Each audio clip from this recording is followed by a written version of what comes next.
From Microbe TV, this is Immune, episode number 8, recorded on May 17th, 2018.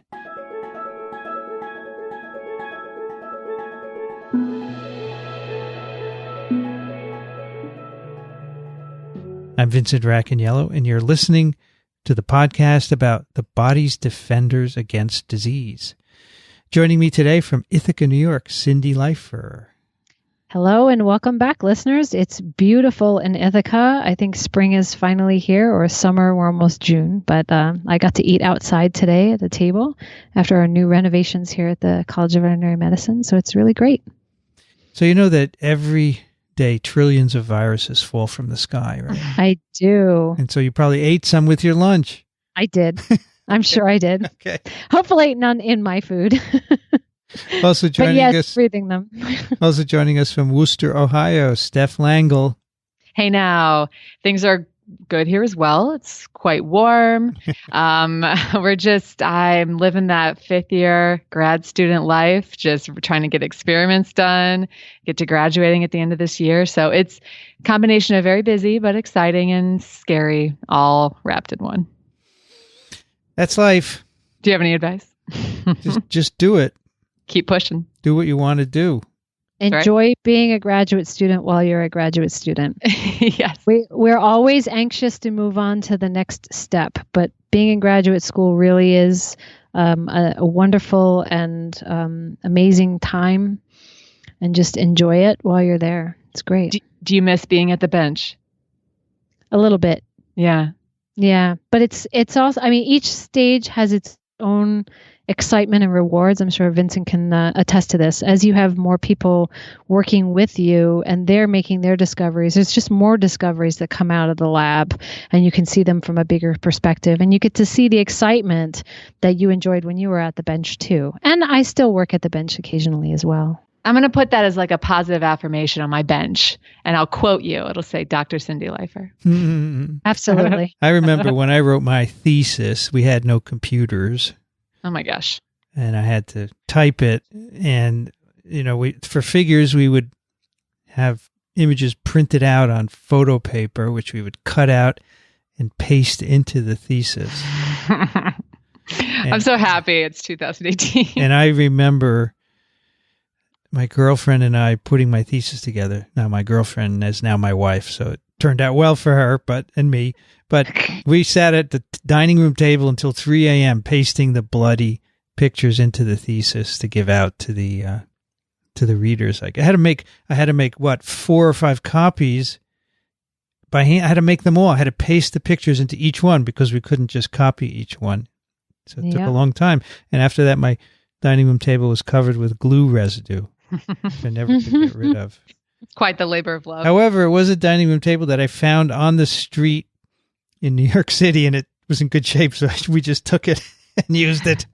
But as Cindy said, every step is different.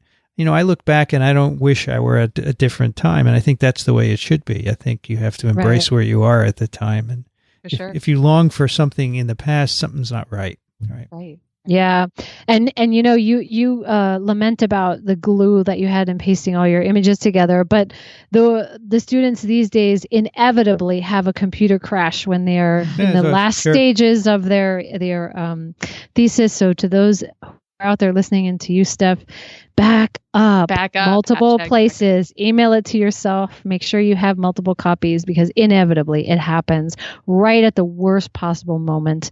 You go to open your document or save it, and it says fatal error, and you're screwed. You need to go open a previous version. Speaking of yesteryear, we got an email yesterday from Anthony. So yesterday was born on that day in 1845, so that's May 16th. Elie Mechnikov, the Russian zoologist who pioneered the study of cellular immunology. And he discovered your favorite cells. Macrophages. He got the Nobel Prize in 1908. Yep. So that's very cool. Thank you, Anthony. Very nice. All right, let's move to some science. And this month, May, it's Steph's turn. What do you have for us, Steph? Yes, I'm actually going to be talking about one of my, well, I wouldn't say my favorite, but one of my favorite cell types because of its uniqueness and ability to work in the body, and the fact that we don't know a lot about it right now, is gamma delta T cells. What is your favorite cell? My favorite cell, well, it bounces back and forth. I'm actually becoming more interested in monocytes. I think Cindy is influencing me. But probably B cells, and then really gamma delta T cells are pretty high up there. So it bounces depending on what mood I'm in.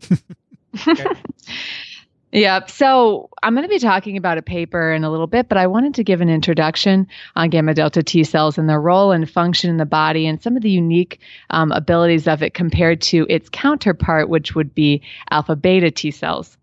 And in the context of our body, I'm going to be specifically talking about adipose tissue.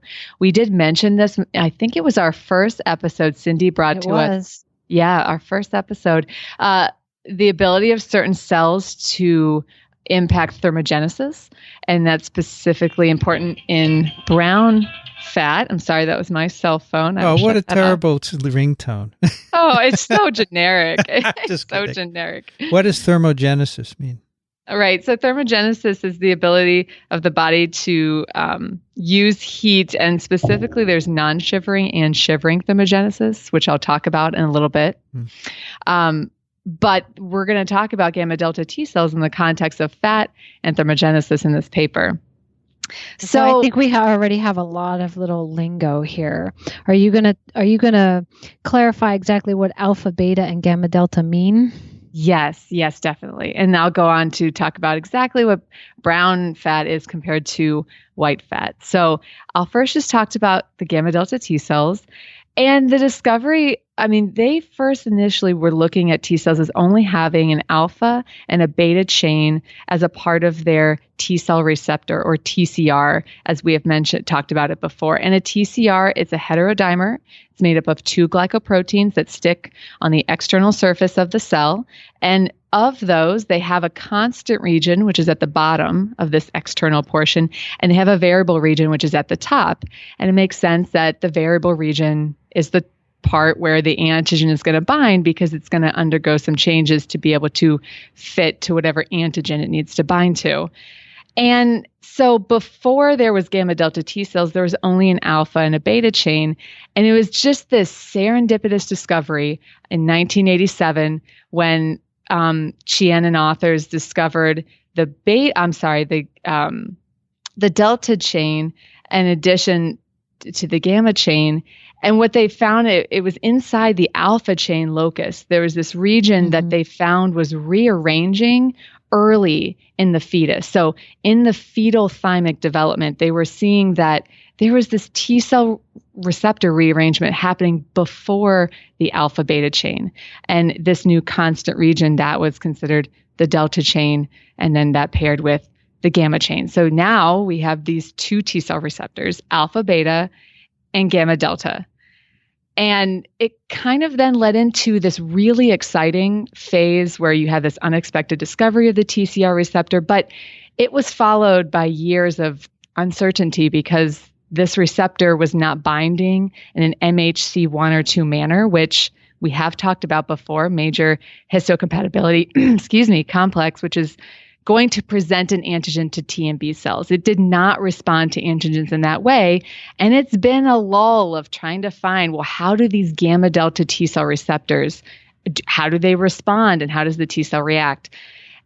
But we know they should, because as you mentioned, they're rearranged like the alpha beta. So that means that they are generating different specificities of being able to recognize something, but we didn't know what it was.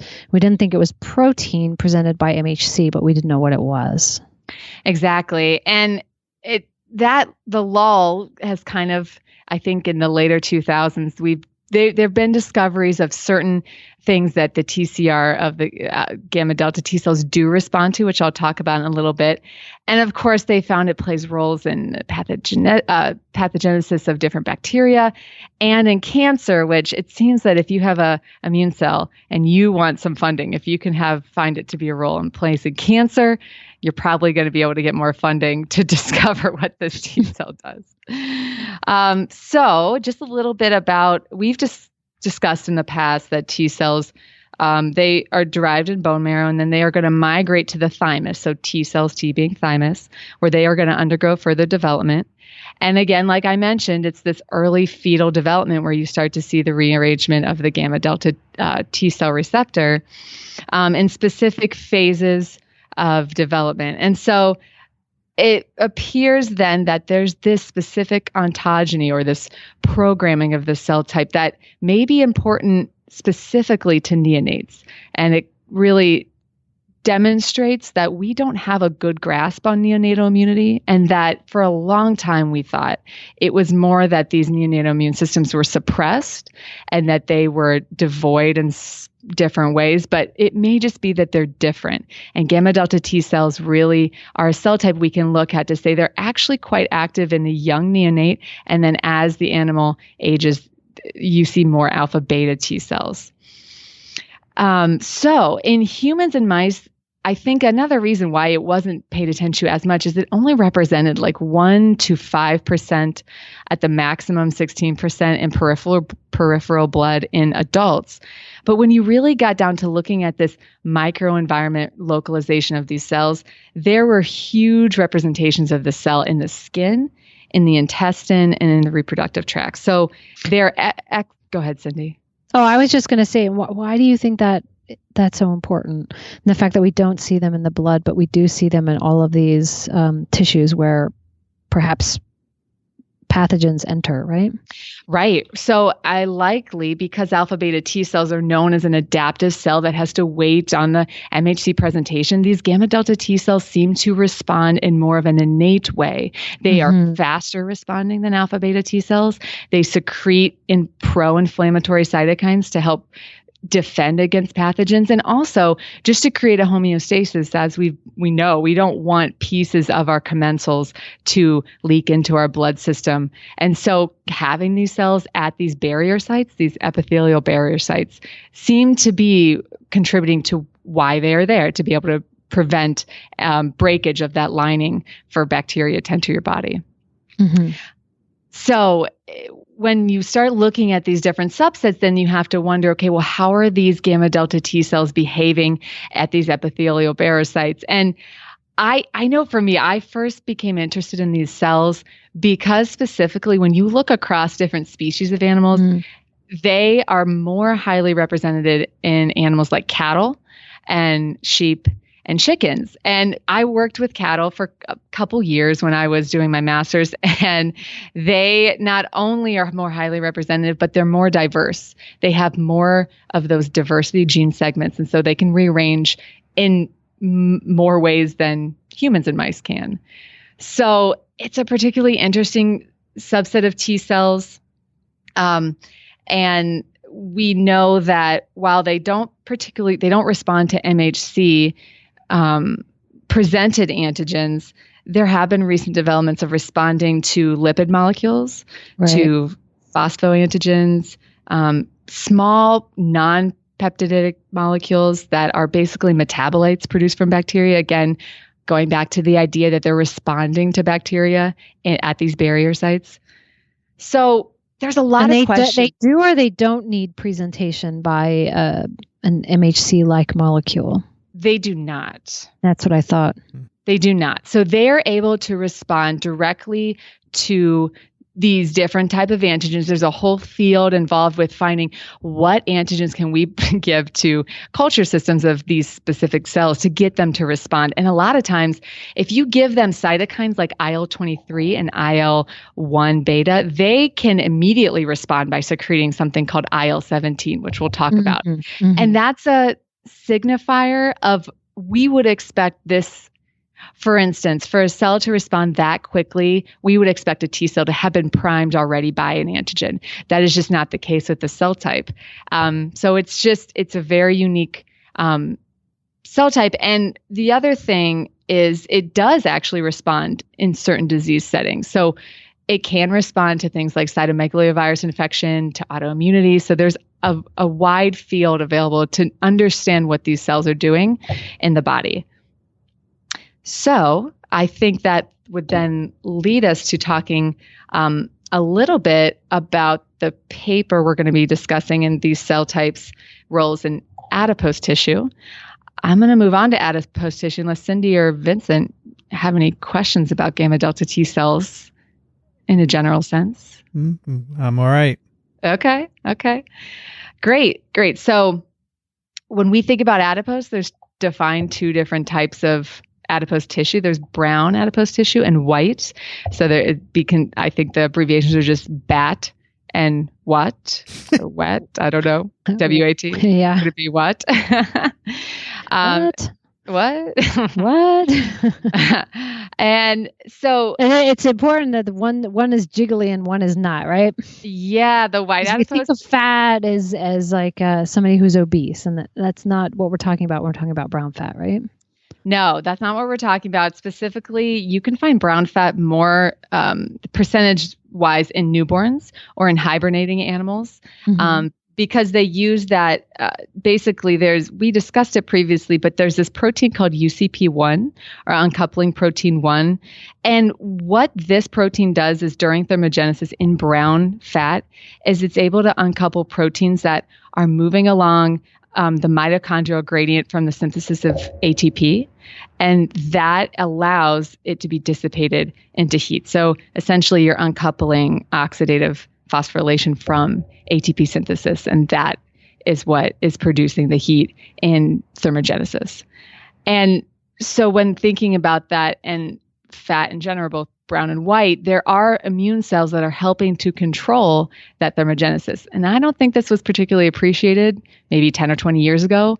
I know that when you think of fat, you don't necessarily think that there are immune cells there acting and behaving in certain ways. And so in adipose, you are mostly going to find innate-like immune cells. So this is like 80 to 90% of the immune cells you find in fat are going to behave in an innate way. So they're responding quickly. They don't need MHC presentation. And whether they're responding by a co-stimulatory molecule, depending on what that surface receptor is then what cytokine it's going to be secreting. So I'm going to name just a few of these innate cells. They're pretty neat to talk about. And they're these cellular subsets that are relatively new in discovery. I think, Cindy, I don't know if you would agree, but they're kind of these exciting, more rare subsets that behave differently than the traditional paradigm of immunology. So invariant natural killer T cells, we describe them as iNKT cells, and invariant meaning they have natural killer like surface molecules. So they don't have the traditional alpha beta TCR. I think it's the alpha chain that's more invariant than the beta chain in those cell types. And basically what it allows it to do, it can respond very rapidly to danger signals or DAMPs, these danger-associated molecular patterns, so that it can stimulate macrophages to come to help reconstruct the tissue during some type of insult or injury. So that's one. The other cell type that is involved in fat is the innate lymphoid cells, so ILC, particularly group 2. These ILCs, they're relatively new in discovery, but they are going to help to support secretion of type 2 cytokines. Type 2 cytokines, if you remember from last time, are things like IL-10, IL-5, IL-13, and these are going to help create this regulatory environment. So you don't want a pro-inflammatory environment in your fat, or essentially in your body in general, but in this type in your body, it's more dominated by these type 2 cytokine secreting cells. But there are other cell types that during obesity particularly, so they take obese mice and they see that there are other cell types like NK cells and another invariant T cell called mucosal-associated invariant T cells. They produce inflammatory cytokines. And why that's important is because if you're producing those, there's likely you're not going to be able to sense and metabolize insulin correctly. So there's a whole field about learning of these innate cell types and their contribution to diabetes, insulin sensitivity, and how we utilize fat. The one cell type, though, that has a lot of questions to be answered is gamma delta T cells. And so combining what we discussed, gamma delta T cells, and the role in adipose fat, adipose, is what we then are going to talk about in this next paper. And so just to prime a couple more things so that I don't introduce any terms that we didn't talk about. The T regulatory cells in fat are very dependent on a cytokine called IL-33. And they need that cytokine for maintenance and function and expansion, as well as the ability to have this thermogenesis, non-shivering thermogenesis, or using UCP. So do you want to comment on the difference between shivering and non-shivering at this point? We can. So, essentially, shivering thermogenesis is not going to use the UCP1, and it's going to use more, correct me if I'm wrong, muscles, right? Muscles, right? Yeah. And then not contributed by brown fat. And so non-shivering is brown fat, and then shivering is your muscles are actually, I don't know, would contracting be the right word? Yeah, I think it's just using, like if you go run, 5 miles or whatever, you're going to warm up because your muscles warm up. So I think if you shiver, it's a way for your muscles to generate some heat. Right. So there's a lot of questions. There's what are gamma delta? Are they in fat? What are they doing? Are they contributing to T regulatory cell, which we need to be able to have this regulatory environment so that insulin sensitivity is on point and being metabolized correctly? And then IL-33, what is the role of that in this axis? And that would lead us to our paper. Let me ask you a question, which yes, not really directly related, but I'm just curious. So if in say obese mice with lots of white adipose tissue, correct? Mm-hmm. Is there any quantitative difference in these cells in the adipose tissue as a consequence of having too much of it, or is just more of them? You're asking if the frequency is different rather than just the number? Yeah, is there some pathological condition associated with these immune cells that you've just described in an obese mouse compared to a normal mouse? Sure. So I know in reading that they do have an increase in the cells that are producing those pro-inflammatory cytokines. Mm. Yes. And so that would be things like NK cells. The other one was those invariant mucosal-associated invariant T cells. I think a lot of innate cells that are producing inflammatory cytokines, you wouldn't find many T regulatory cells. Right. And definitely I do know that the macrophages are dysregulated when it's an obese mouse and contribute to the inflammation and the metabolic differences. Because as you know, they're also more susceptible to certain viral infections, like influenza, which we know is also true in people.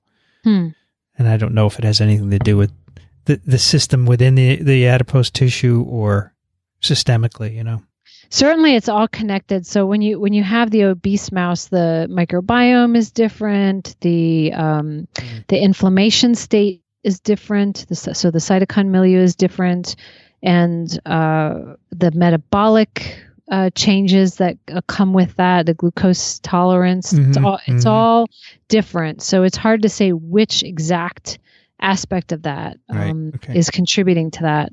That may be known, but I don't know. But there's definitely lots of different components of the whole physiology of the animal that are off when it's obese. Right. Okay. Cool.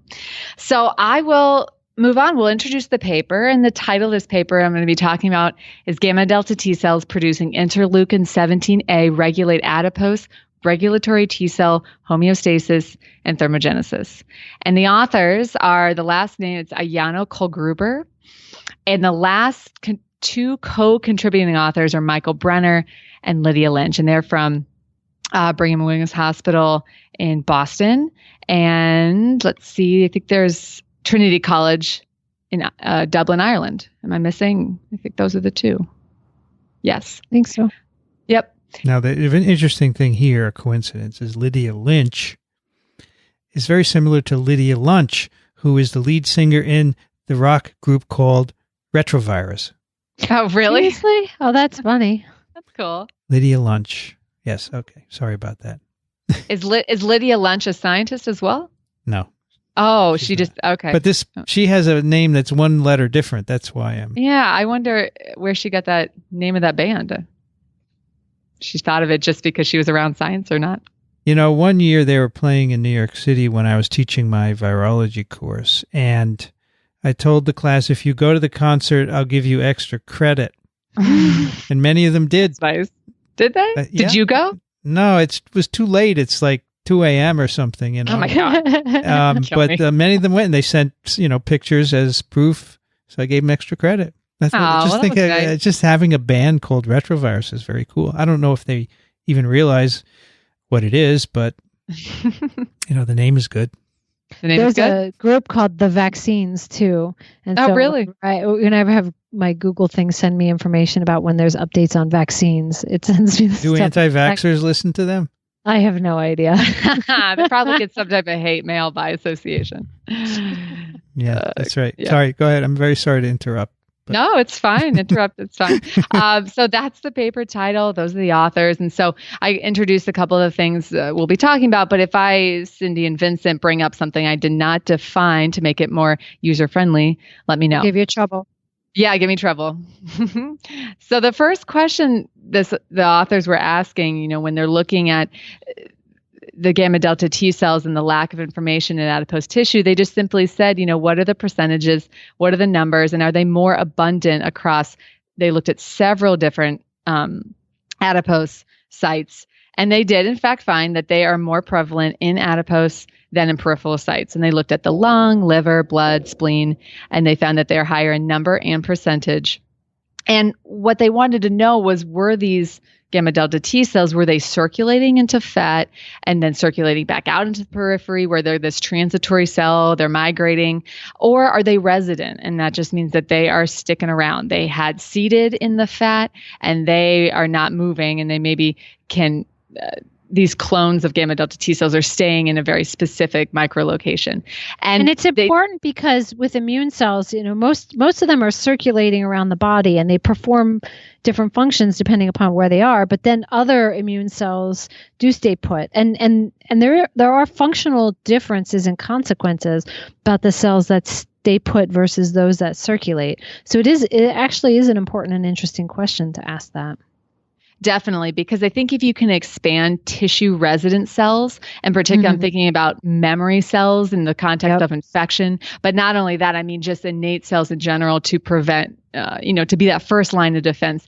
It's very interesting. And so what they did is they used different types of mice and found out that the majority of cells in there are tissue resident cells. So they're not recirculating like the cells of organs that I mentioned, lung, blood. I think liver had a higher contribution of these gamma delta T cells than other peripheral organs, but mostly the fat, high percentage of gamma deltas, and they are sticking around. They're not some of the adipose sites are not so high, right?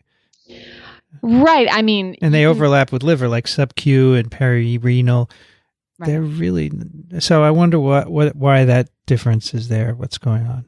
Particularly epididymal adipose depot. It seems they tested a lot of different sites there, but they seem, you're right, to be higher than the others. And it could just be, again, what is the pre-programming of these cells once they exit the thymus and then are seeding into these fat sites, and how does that play a role as an animal develops over time? It's just all interesting questions. And it's important to note that they're looking at white adipose tissue here. Mm-hmm. Yeah. Because they switched to brown later. It confused me a little bit as I was reading this paper because the title has the thermogenesis in it and they're talking about brown fat. Right. But the whole beginning of the paper, the first several figures are really talking about white adipose tissue. And I think that's really important to make. Yes. I'm glad you mentioned that. You're right, because it is confusing. And then they're going to potentially play different roles. And right. We'll learn a little bit about the different phenotypes of these cells and how they behave. And so they're there. They establish, and so they wanted to know, what are the types, what are the populations, and in immunology we learn about phenotypes of cells by staining them with certain monoclonal antibodies, and they found, I'm not going to go through all the different surface receptors because it can get quite in the weeds, but one particular receptor that I find interesting is CD27. I think that's an important receptor to remember, because whether or not these gamma deltas have CD27 determines what cytokines they are secreting, and we'll talk about that a little bit later. So the next thing they did, okay, well, we know what the surface of the cell looks like. What does the inside of the cell looks like? And they wanted to look for a particular transcription factor called PZLF, PLZF, a little dyslexic there. And it's expressed in particularly innate cells. It gives them, if they're expressing this transcription factor, they have a more innate cell-like phenotype. So they respond quickly, they produce certain cytokines. And when they took PLZF deficient mice, they had a decrease in these adipose gamma delta T cells, but not in tissues or blood. So that was their first signal that potentially, yes, this is the transcription factor that would matter for these gamma delta T cells in adipose. And I thought it was interesting to mention, so PLZF, for those who are interested, is promyelocytic leukemia zinc finger. But the mice that are deficient in this are the ZBTB16 deficient mice. And so that, I don't know why so many genes are called different from their protein counterparts. So the gene makes the mRNA makes the protein, and so the protein is PLZF, but the gene is ZBTB16. So it can be really confusing when you read the literature that way, but that's what it is. Exactly. And for example, IL-17 is easy. The gene is IL-17. So right. And so easy. That's often the case, but not always the case. Right. Right. And maybe now's a good time too. One of the ways they were able to look at PLZF is they used a knock-in mouse. And so they took that ZBTB16 gene and a knock-in mouse is basically it's a targeted approach. You take a desired gene and you insert it directly into a specific locus. So when you have a knockout mouse, you're somehow disrupting the gene, but a knock-in is you're putting specifically a gene into the locus, and they did a reporter gene GFP. And so essentially then wherever this gene was expressed, GFP was going to be fluorescing. And they were able to then look both at whole mount slides under the microscope, but then by flow cytometry as well, defining these populations by if they're expressing the GFP or not. So it's just another way of localizing where these cells are in the body. And it's been a powerful technique to use in immunology because a lot of cytokine genes have been tagged with green fluorescent protein or yellow fluorescent protein or red fluorescent protein, so that we are then able to identify the cells that are making those cytokines without having to manipulate them. Yeah. And we can purify the ones that are making those cytokines. And in fact, it has revealed that often the distribution of cells that are producing a particular cytokine is broader than we initially anticipated. And so new populations of cells have been identified using those techniques. And so in this case, they're looking at cells that are making this particular transcription factor that is associated with innate-like cell types. Exactly. So now that they've established a phenotype, okay, number one, they're there. Number two, they have a particular phenotype and they are more innate-like. They wanted to know, okay, well then do gamma delta T cells impose some type of regulation on T regulatory cell populations like the other innate cells of the adipose fat, which would be those INK T cells, and then the ILC2 group 2 cells. And so to do that, they used TCRD double knockout mouse. And so that would be knocking out the delta gene in the mouse, so they would not have gamma delta T cells because that chain of the TCR would be missing. And so once they did that, can make normal alpha beta T cells. Exactly. They just can't make gamma deltas. Exactly. And so when they did that, they looked at these mice at, I think that's 20 weeks, and they saw that they had lower amounts of T regulatory cells and lower amounts of things associated with T regulatory cells like IL-10, as I mentioned before, and receptors on their surface, particularly the IL-33 receptor. And so this is kind of a nice story, as you can see where I'm going. The questions were gamma delta T cells, T regulatory cells, and IL-33. What are they doing in fat? And so when you get rid of gamma delta T cells, they are going to decrease these IL-33 receptor expressing Tregs. And the other thing that was interesting, which was not true of the other cell types they looked at, was that these gamma delta T cells are increasing as the animal ages, along with the Tregs. And so that was always a question. They found that these other innate cells, they influence Tregs, but they're not increasing with age as the Tregs are. And so they actually decrease. They actually decrease. Right. And so you would assume, well, if they're decreasing, how could they be, performing this impact on these cells? So there's this concomitant increase in gamma delta T cells with Tregs in this temporal way, which is interesting. So further trying to define, I had mentioned before CD27 on the surface, and that helps to define gamma delta T cells by what they are secreting. So they wanted to do gene expression analysis because they wanted to try to define these gamma delta T cells into two different groups. And so by utilizing RNA sequencing and gene expression analysis, they characterize the transcriptional function of these cells. And they were able to divide them into two groups based on a couple things, CD27, and then their ability to express that PLZF transcription factor. When they further looked into those cells, as has been reported, if the cells were expressing that PLZF, they were also expressing a transcription factor known called ROR gamma. And that particular transcription factor is important for another cell type that expresses IL-17 called TH17. TH17. Yep. And I know we're throwing a lot at you, but you could go back and listen to this very slowly and maybe like write things down to create a map for yourself. Hey, not when you're driving, though.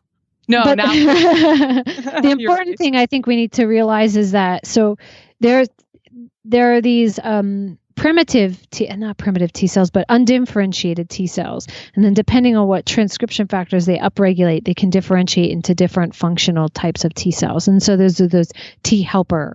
So we have T helper 1 cells, T helper 2 cells, T helper 17 cells. And so there are these transcription factors, which are key drivers of those processes. And so ROR gamma T is one that drives TH17 cells. And so it drives the cells that produce TH17. And so the fact that these cells also express that, the PLZF positive ones express the RR gamma T, suggests that they would be a source of the IL-17, right? Exactly. And then they were able to show that in fact, that's right. If they have RR gamma, then they are these IL-17 producing cells. They also produce TNF, which is another cytokine that we're going to talk a little bit more about. We focus on IL-17, but it's good to know that IL-17 and TNF are kind of paired together. They work cooperatively to impact immune cells. So, but for now, you have PLZF7 positive secreting IL-17, and then you have PLZF negative, and they are acting more like these Th1 T helpers or NK cells, and they are secreting interferon gamma. So interferon gamma, IL-17, the majority of cells that are in the adipose are secreting IL-17. They are not the ones secreting interferon gamma. And so that's an important distinction. And they went into, I'm sure, a lot of trouble and experiments to define them because it matters in how they're going to behave in the tissue and how they're going to define them throughout the body. So, okay, now we have the phenotypes. And the next question is, well, how can these phenotypically specific cells behave around T regulatory cells? Do they regulate the populations inside the adipose? And so what they went ahead and did is they went and used IL-17 double knockout mice because they thought, okay, if it's the IL-17 cells in adipose, if we knock that down, what happens? And in fact, the Tregs decrease. Cells that were expressing that IL-33 receptor also decreased. And so they were able in this way to show that IL-17 is important for T regulatory cell in adipose. And one thing I could bring up here, this might be a good time. You know, when you knock down IL-17, you're not just knocking down gamma delta T cells that produce IL-17. You're also knocking down TH17 cells, which produce IL-17, hence their name, right. TH17. So the one thing about this paper, it doesn't fit into the story of gamma delta T cells, so maybe it wasn't in the scope. But if we're talking about the contributions of this cytokine, I think it's a little bit of a disservice to not bring up TH17. And maybe knocking out TH17 and controlling that, knocking out IL-17, I think you may see that cell type does play a role. And if you look it up, you can find TH17s in adipose as well. So just an interesting little side note. Yeah. Okay, great. So we know the cells are there. We get the phenotypes. We know how they behave. And yes, they are in fact regulating Tregs to help create this nice T type 2 cytokine environment. They go on to do a couple more experiments, which I'm not really going to talk about because it's just further diving into the specific of these gamma delta T cells. We define gamma delta T cells by the variable gene or the V gene arrangements. And in humans, there's 8 different segments and they're named based on that. And Cindy, correct me if I'm wrong, there's a lot of naming systems that were developed for these cells that are not, they don't cooperate with each other. And it's a bit confusing, I think, in the literature. So I'm probably not going to go into this aspect of it, but just know that they further define these based on these V gene segments. Yeah, so the lingo gets just really bad sometimes. Really bad. I can get a delta T cell in immunology. We don't name things based on phenotypes. I always was jealous of the people who study Drosophila and flies. Like they have genes like deadpan because the fly just lays there and doesn't fly, or spatula because it looks like a noodle. I mean, immunology, you've got IL, blah blah blah, and V gamma, da da da, and it can be very daunting for those who are not in the field to try and understand the immunology literature. And right. So, picking up a paper like this would be incredibly difficult for those who are not in immunology and have learned all the immuno speak.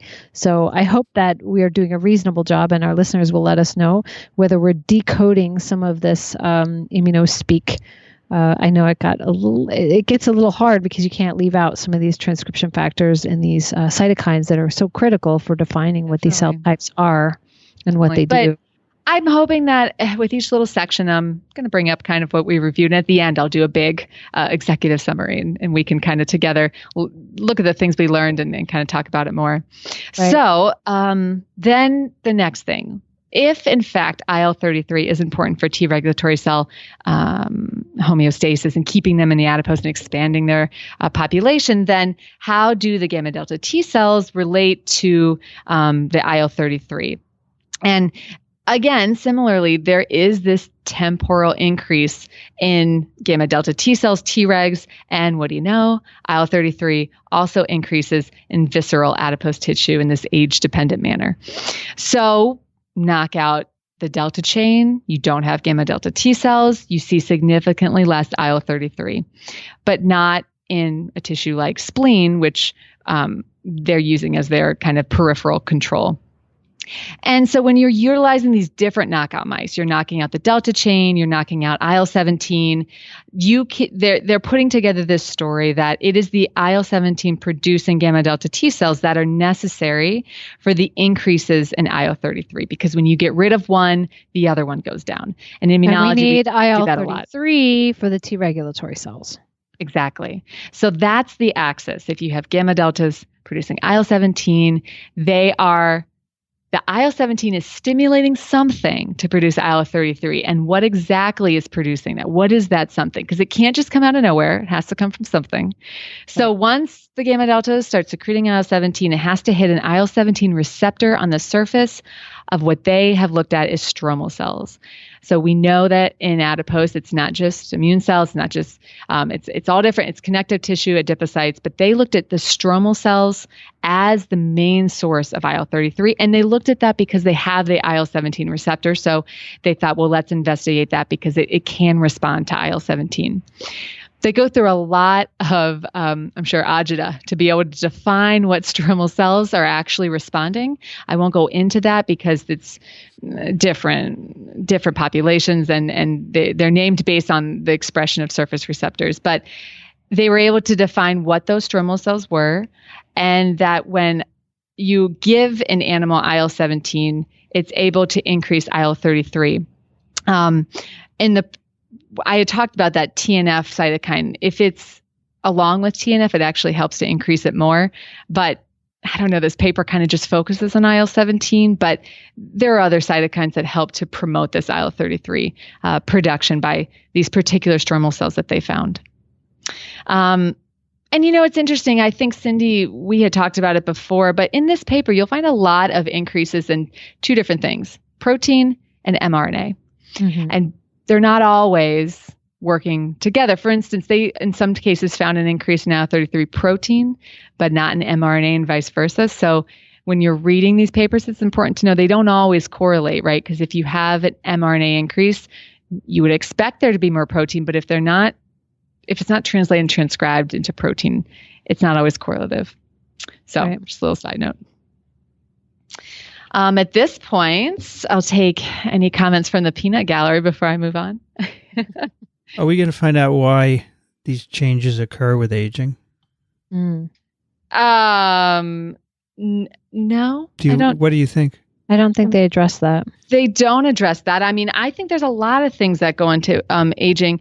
Firstly, just the programming of ontogeny and different transcription factors that are expressed as the animal gets older, but also there's microbial colonization, which can direct different cells. I think that is a big question, and it's a big field right now where people are trying to determine why there's this age-dependent increase.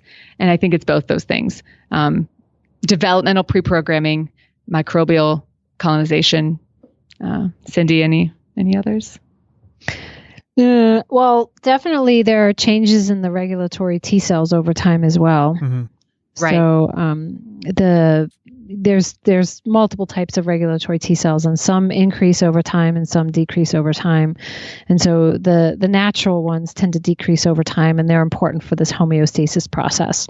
So as you age, you get more of specific regulatory T cells that regulate very specific antigen recognition versus more innate like regulatory T cells. So there's a shift in the balance there, and so does that play any role? I don't know. I mean, what they looked at in the earlier figure, and you mentioned this, was that there's an increase in the number of regulatory T cells over time in these mice. That's really the sort of earlier in life to midlife, but then as we get older, they will tend to decrease as well.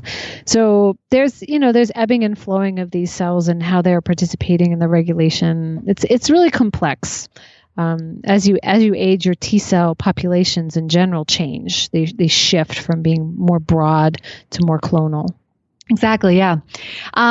So the next section really is looking at this thermogenesis part, which is in the title. So before I kind of go into that, is there anything we want to talk about?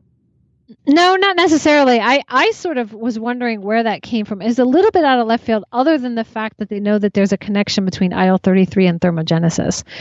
But it seemed like almost two papers to me with the thermogen. So they're everything up to this point is looking at white adipose tissue and T regulatory cells and gamma delta T cells and white fat and the IL-17 and the IL-33, and then all of a sudden they shift to brown fat and thermogenesis and USP1, and it's a comprehensive paper. It definitely is. And, it's kind of funny the way that the paper is organized. I don't know if that was something that was asked of them or if that was always, because it seems like the thermogenesis part is just this one big chunk at the end. Previous sections were kind of divided more up into these different subheadings. So, I don't know. And it seems to be the thing that's the selling point of the paper, right? Yeah. I know. I don't know. But I guess we could just hop into it. Sure. So that was the question then. If they know IL-33 is being impacted by the Tregs, or is being impacted by the gamma delta T cells. So they took TCRD deficient mice and they compared them, and they found that there's less IL-33 protein in brown adipose tissue. Although then when they compared that to the white adipose, the protein levels were not different in the white, but the mRNA levels were. So I wanted to preface that was because they're seeing this difference. And so they're making some assumptions. They're saying, okay, in brown adipose tissue, the protein levels are different. In white adipose tissue, only the mRNA. So maybe we could expect differences in thermoregulation. But for sure, in brown adipose, they saw a difference. And that corresponded with a lot of things we know about thermogenesis and regulation of body heat. So there were more lipids, less UCP uncoupling protein 1, lower expression of a bunch of thermogenic genes after cold challenge. So they take these animals and they put them at 4 degrees for a certain amount of time and challenge them and see then what genes are increased. And in white adipose tissue, again, more lipids, less lipases, which would break down those lipids, and lower expression of these thermogenic genes. So you can see that both the brown and the white is being impacted by not having gamma delta T cells. So, and their cold challenge here is kind of on the short side, because the first paper, when we did the thermogenic paper in the first episode of Immune, we were talking about housing these mice from weaning until adulthood, and then analyzing what's different. And here they're challenging them for 4 hours. So this is like if we go skiing. So I wonder how we compare that, because brown fat really, as far as my understanding of this, is really an adaptive process in which the brown fat increases for over long periods of time when you're cold, and so it's generating this increased heat to maintain body temperature, whereas a cold challenge for a few hours is a little bit different. So I'm not sure exactly how to do a comparison there. Right. And I mean, if you think about where we see an increase in brown fat is in animals that hibernate, and that is an extensively long cold challenge. So correct. Yeah, I think you're right. And I think that kind of plays out in their results here. So like if they were looking at the T cell receptor delta chain knockout mice, they did have lower body temp, lower energy expenditure, but they were able to recover. And so it actually wasn't until they knocked out IL-17 completely is when those animals could not regulate body temperature to the effect where they had to take those animals out of the cold challenge because they I guess were going to die. They were, yeah. Yes, they were moribund. And again, that goes back to, okay, gamma delta T cells could be contributing to thermogenesis, but it's the cytokine IL-17, which is not just produced by gamma delta T cells, produced by Th17 cells. And so I think this paper, they're very careful with their wording. So they, throughout the paper, talk about gamma delta T cells and IL-17. But then in the title, it says gamma delta T cells producing IL-17 regulate the thermogenesis. So I think I would need to see more proof. I definitely think it's a good paper. It tells a story, right? But longer cold challenge, let's look at the Th17 cells, I think could, for me, better define how thermogenesis is affected.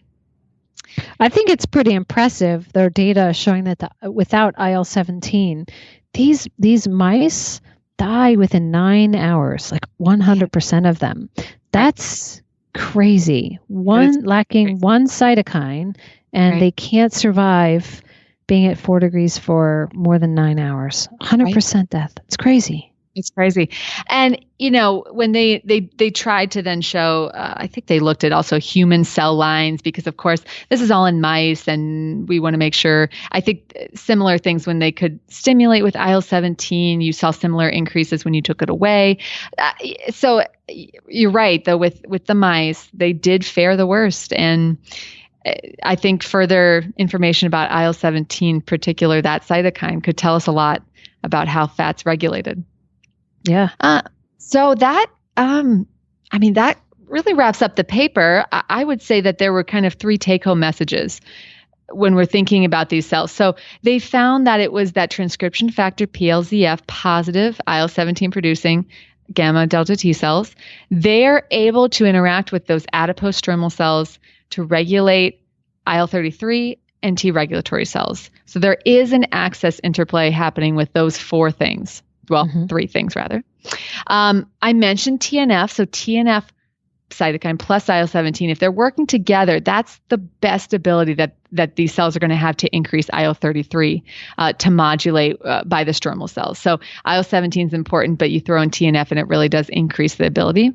And then lastly, and there are, again, specific in the paper, gamma delta T cells and the cytokine IL-17 are critical regulators as separate entity. Well, together, I guess they only in the thermogenesis part looked at gamma delta T cell knockouts, not specifically IL-17 producing. And why this is important is because if we're looking at regulation of development, these cells are in greater proportion in neonates. you can find them increasing by huge amounts during disease and in cancer. And so this paper just contributes to further understanding how they act in our body, which could then give us solutions if we're trying to tweak the immune system to go in a certain way, whether it be in obesity, diabetes. Those are two huge areas. And I just like this paper because I like gamma delta T cells. They seem like a type of cell where there's so much to learn. I mean, alpha beta T cells, talk about those all the time, but gamma delta T cells, there's so much to learn. So IL-33 is the cytokine that's having some effect on thermogenesis, right? And what it is, we don't know. Exactly. That's produced by the stromal cells by responding to IL-17, right? Now, wouldn't you have liked them to inject some IL-33 into these mice and see if they could survive the cold? Yeah. I think that would be a great experiment. I think that the fact that the thermogenesis is in the title would have warranted much more, I think, expansion, because it was just that one section. Who knows the story behind that? But yeah, that would have been interesting for sure.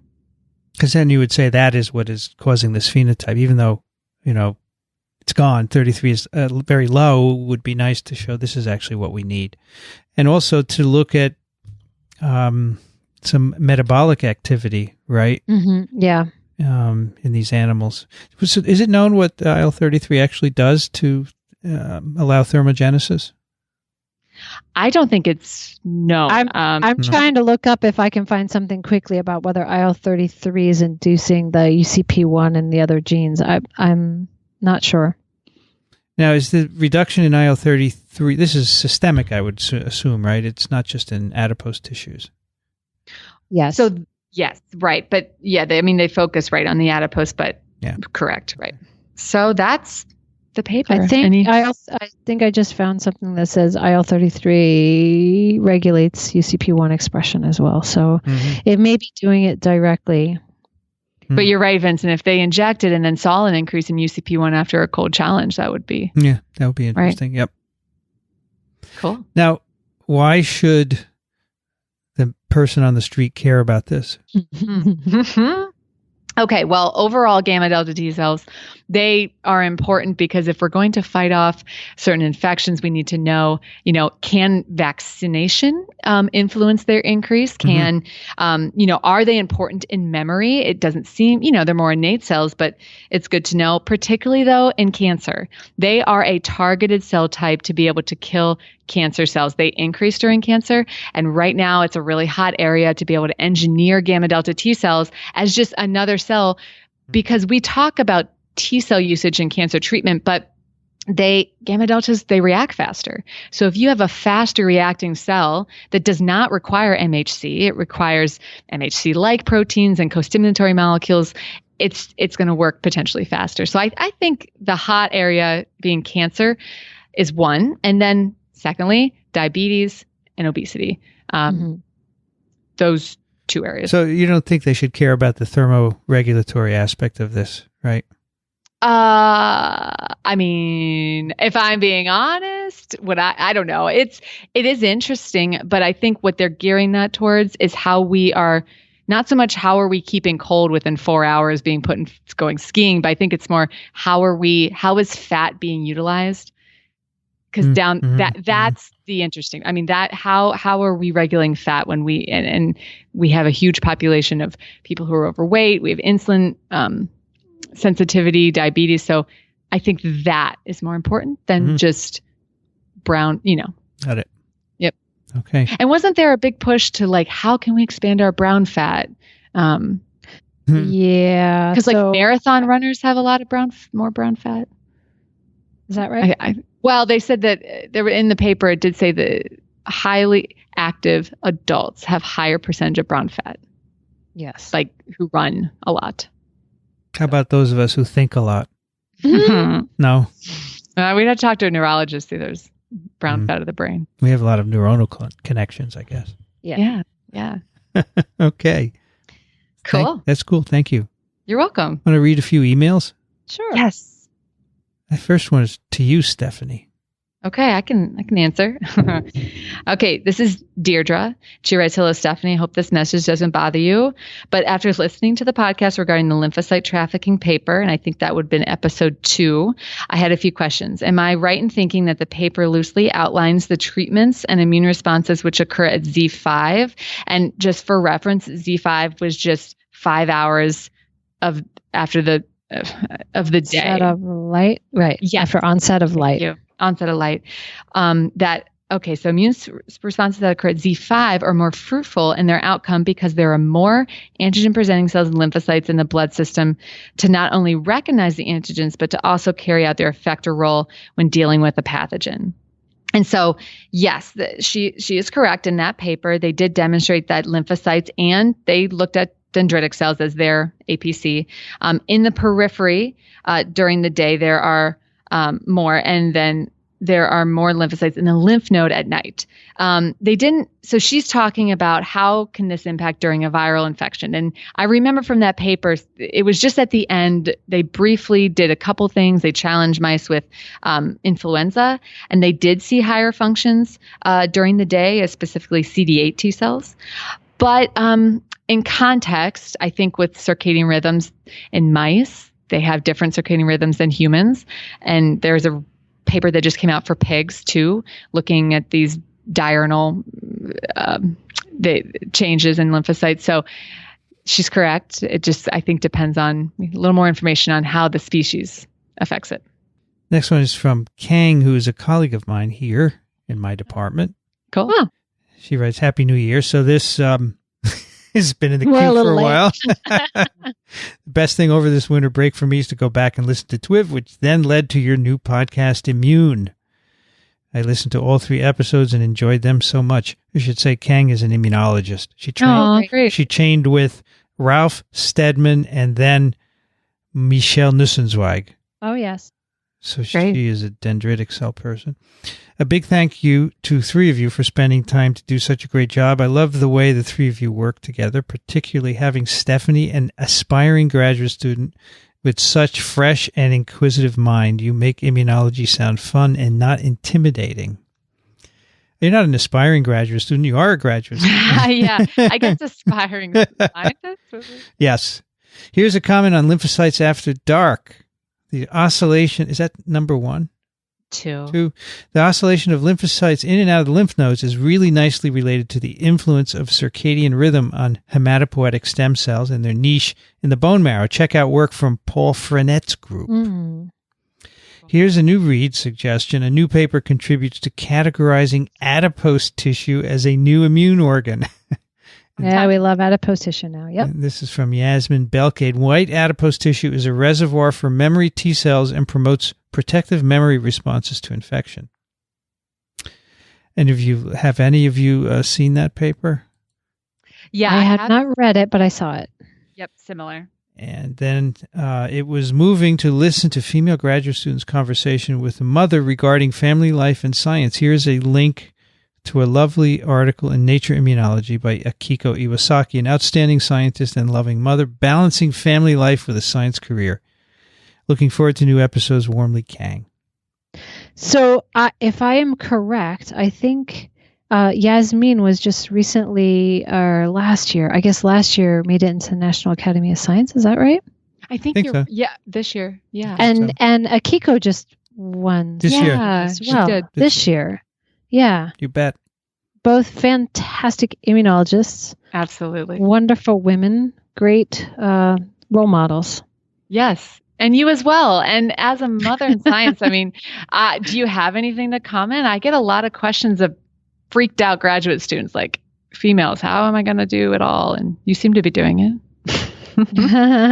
Yeah, it's not easy, but it isn't easy for anyone. But if you have a passion, we're problem solvers, and women particularly are excellent problem solvers and figuring out how to keep all the balls in the air at the same time.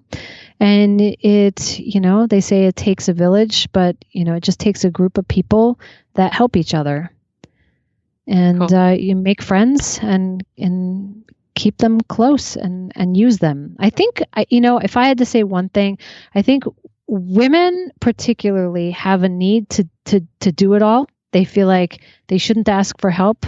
They have something to prove. And when push comes to shove, we're all feeling the same thing. And if we just asked each other, we'd find out that, it's okay to ask, and it's okay to get help. And people are more than willing to help you so that they can get help later. And we don't use that enough. Agreed. All right, let's take one more. Cindy, this one from Anne. Anne, okay. Hello, Immune team. I'm a crossover listener. It seems that's quite common there from the Twix series of podcasts, and have been enjoying this podcast very much. This episode describing CAR T cells was informative, and while I didn't understand everything, Dr. Leifer did a good job of explaining the complexities. Thank you, because it isn't always easy. So I appreciate that feedback. Several years back, I attempted an online immunology course and was so put off by how the terminology was presented. It seemed like an information dump with so much memorization needed that I abandoned the course. I understand that immunology is complex and that the designations of cell types is historical, general names based on less well-defined or more general functionality. But the lack of specificity or clarity in the names makes learning about them challenging. But I've wanted to develop a broader understanding of the subject, so I'm hoping this immune podcast will help. And so far it has, ! My very rudimentary knowledge of some of the terms used in this podcast was reawakened, and Dr. Leifer's explanations helped develop a clearer picture of the processes she was describing. No doubt the repetition of these explanations will help the listeners like me become more conversant in the basic terminology and processes learning. So I want to stop at that point, because I want to say we're often worried about repeating ourselves because we don't want to bore people. But I think we need to keep that point in mind, that some of our listeners don't know all of these intricacies and these nomenclature idiosyncrasies. And so we should remind them frequently. So we're going to have to keep ourselves on our toes for that. Okay, so back to this. I was intrigued to learn about the use of viruses to help bring some cancers under control, and spent time reading about poliovirus used to help cure people of their cancers. And they provide one example, which I have to admit I didn't have an opportunity to look at. I wasn't aware polio was being used. I know that there's some oncolytic viruses, which means viruses that can lyse cancer cells. And so I know that has been an area of study of interest in virology as well. So on the podcast, it was also mentioned that this CAR T immunotherapy could be used to target latent viruses, but I didn't find as much information about this topic. At some point, I hope you can discuss this. There are so many latent viruses, the HSV family of viruses that lead to recurrent infections, and shingles, hepatitis B, and HIV, for example, that being able to reduce their impact seems a worthwhile endeavor. Thanks again for all the podcasting learning opportunities. It's much appreciated. Looking forward to more podcasts. Regards, Anne. So I don't know if I know all the details about how these CAR T cells can be used to target latent viruses, but if the latent viruses are making some latent transcripts, so they're making some proteins while they're latent, those proteins could be targets of recognition by these CAR T cells that could then lyse virally infected cells. Now, this would work if not all the cells are latently infected, but a certain population of cells are latently affected, and that those that are latently affected are not critical for life. So I think that those are two issues, but potentially one could target HIV reservoirs, for example, if the HIV is making a glycoprotein or something while it's latent. And I'm not sure if it really does that. Yeah, that's the problem. It doesn't, right? It's completely silent in these, right. Especially in the hematopoietic progenitors, they're silent. Yeah. So, yeah, you can't, unless you turn them on in some way. And a lot of people are trying to figure out how to do that. Yeah. Now, if you can get the virus into replicating, it will then kill the cell anyway. So you don't need CAR T-cell therapy for that. So, and of course, herpes simplex viruses are silent in peripheral neurons, so that won't work. Right. So there's some limitations as to what one could do with that. So I may have mentioned that because it was in a review article that I read, but practically I'm not exactly sure how that would work. So this polio therapy is interesting. This is a very well-known 60 Minutes episode where they had done a clinical trial on a couple of patients with glioblastomas, which are very serious, and they have a lot of patient reaction, and it's a very moving episode. This virus is very interesting. It's normally a neuronotropic virus, and this particular strain was modified. They took poliovirus and substituted a small part of the viral genome with that of rhinovirus, and this changes the tropism to these tumor cells. Just happened. It's not like you could plan this, but it was just an observation. And so this has to be injected intratumorally, right into the tumor, and the virus replicates. And now I understand that, frankly, I think some other kind of therapy is going to be better than this, because first of all, we're about to eradicate polio, so I don't know what we're going to do with this, because you can't have polio anymore after a certain point. So are they going to make exceptions for people with these tumors? I don't know, but nobody talks about that yet. This work continues to be supported, and it doesn't seem to make a lot of sense to me. But there are many other oncolytic viruses that are amazing out there. And we've done a couple of podcasts on TWIV, episodes on TWIV about those, which Anne has probably stumbled across.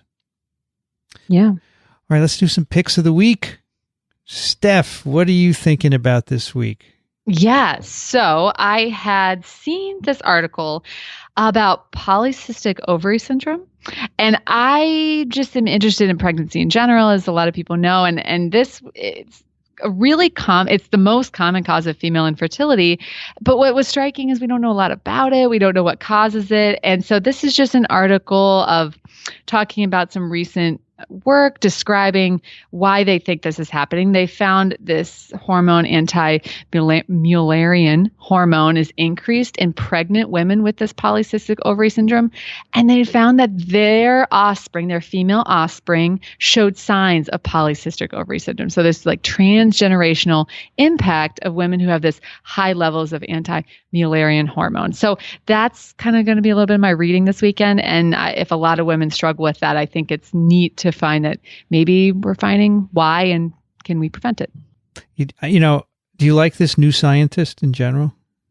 I don't think I've seen a lot of kind of like grabby headlines. You know what I mean? Yep. Yeah. And also the ads are terrible. You go you go to the bottom, and this happens on a lot of websites, just non-scientific ads, right? Yeah. And they pop up, and then you have to try and find the X to close them. I mean, the article. I know you have to make money, but if you're a science site, please try and do something more sciencey. But the article is interesting. Thank you. Yeah, sure. Cindy, what do you have? So I had the pleasure of seeing Jim Cebulski speak here at Cornell for our department about a week and a half ago. And he was a graduate student with somebody named Manu Prakash. And together they invented a $1 microscope that is made of paper. And I got to play with one, and it works. Well. It's amazing. So I encourage people to visit this foldscope.com. So it's foldscope.com. And you can also watch Manu's talk, a TED Talk, where he talks about how he made this. But the idea came from being able to use it, for example, to use diagnostics, or their big thing is for citizen science, or for getting kids interested in science. So how can we get a microscope in every kid's hand type thing? And how can we get in countries where they don't have the money to be able to purchase $20,000 microscopes to be able to teach kids things, how can we get this into their hands? And so they were able to design this microscope that you can make. It's like origami. They call it origami microscope. And so you get this kit, and you put it together, and it's got a 20-cent lens which, I mean, there's limitations to this. Don't get me wrong. You're not going to get the images that we see in the papers that we review, but you can put this thing together, and it's waterproof because it's made of synthetic paper, and it costs basically $1 a microscope to make. And so it just opens up the opportunities for people children in Africa to experience science where they wouldn't have had that before. And so I took my phone, and you can like put it on video, and you can take images of things, and you can put pond water in this special slide that they have, and you can actually take videos of it. It's really pretty amazing. And they're creative because they're now working on some sort of centrifuge based on a kid's toy. Have you ever seen those kids' toys where you pull the string and the thing spins faster and faster and faster? Yeah. So they're making a centrifuge based on that. So now in the field, you'd be able to use this thing. It's your own muscle work, but you spin down some blood so they can separate blood, and then you can put it on this slide and then look at it in this $1. So for $1.20, a 20-cent centrifuge and $1 microscope, you can do this analysis in the field. And it's not going to replace what we have now, but it opens up the opportunity for kids across the world who might not be able to experience science to be involved, and then to potentially have some new hardware for diagnostics in the field. And one of the faculty members in my department, Ted Clark, is using it in teaching high school students and things where they're pulling pond water out, and they're looking at what's in there, to look at the health of ponds and things. So it's just, I thought it was totally fascinating. And if you have an opportunity to go visit the website, there's pretty cool videos on there as well. Yeah, it's great. I think very cool. Give a kid a microscope, it's just... Yeah, and you just open up their mind. Yeah, and you don't have to tell them, be careful, this, that. Go ahead. If you want to break it, that's fine, right? That's the key, because then they can do what they want, and they'll discover things. It's yes, cool. Exactly. All right, my pick is my virology course this year. Just finished, and all 24 lectures are online at YouTube. And so those of you who listen to Just Immune and you want to learn some virology, go over there and check it out. The entire course, and you can watch it for free, courtesy of me and Columbia University. Oh, that's awesome. That is great. That's awesome. Steph, we have a listener pick. I think you should do it. Yes. So one of the listeners is my husband, who's an optometrist. And, I don't know if this counts since technically I told him we were doing the gamma delta T cell thing, but he did send me a paper that's been kind of passed around in his field. And, one of the questions of the eye in eye immunology is, are there commensals? Because the thought is that having any type of bacteria in your eye being an immune privileged site, cells are not infiltrating and acting in the same way as other areas of the body, that there might not be commensals. Well, that may not be true, as this paper showed that there was a commensal that was able to be isolated. And guess what? It drives the proliferation of IL-17 producing gamma delta T cells. So another way that these cells are involved in the eye. So I thought that was interesting, and he did too. So pass that along. So he listens to Immune? He does. He'll listen choice? To it. Yeah. And it's embarrassing. I mean, I'm like, oh my gosh. He's like, listen with me. I'm like, oh, my voice. And, I do. We listen together though. I see people walking down the hallways who have earbuds in. And the one time I said hi, and the guy popped his earbud out, and he goes, oh. And I said, what? He goes, well, I'm listening to you right now. It's funny. Good. Yeah. The more the better. Exactly. And that'll do it for Immune number 8. You can find it at microbe.tv/immune. That's where we put all the show notes that we refer to. Of course, if you listen, you're doing it on a mobile device most likely, and there you use a podcast listener, and whichever one is your favorite, please just search for Immune and subscribe to us so you get every episode. They're all free, so why not get it? And if you have questions or comments, please send them to immune@microbe TV. And finally, if you really love what we do and want to help us out, consider supporting us financially. Like $1 a month would really help. Just go to microbe.tv/contribute. Cindy Leifer is at Cornell University. She's on Twitter as Cindy Leifer. Thanks, Cindy. Thank you. Stay curious. Stay curious. Steph Langel is at Ohio State University. Stephanie Langel on Twitter. Thanks, Steph. Thank you. This is great. And I'm Vincent Racaniello. You can find me at virology.ws, Prof VRR on Twitter. The music on Immune is by Steve Neal, stevenealpercussion.com. Thanks for listening to Immune, the podcast that's infectious. We'll be back next month.